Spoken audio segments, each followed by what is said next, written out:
Paris' Kitchen. Today we picked up lunches from Portage Public Schools. When I seen these beautiful veggies, I knew exactly what I was going to do. Today I'm going to be making homemade ranch dip with 6 simple ingredients. Are you ready? Let's go!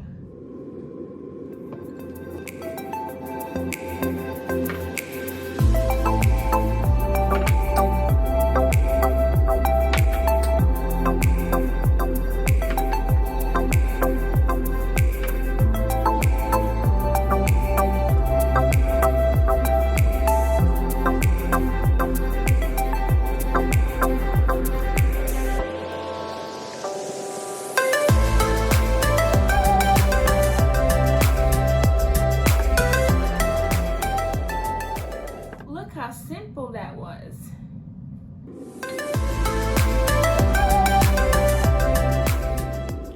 Now, I'm just going to put a little bit of these chives on there.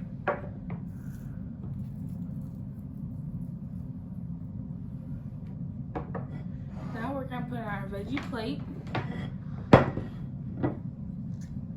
In the middle. And now I'm going to try it to see if it tastes good. It's good. Remember, there's 2 more weeks left for free lunches. Don't forget to tune in to Paris' Kitchen next week. See you guys then.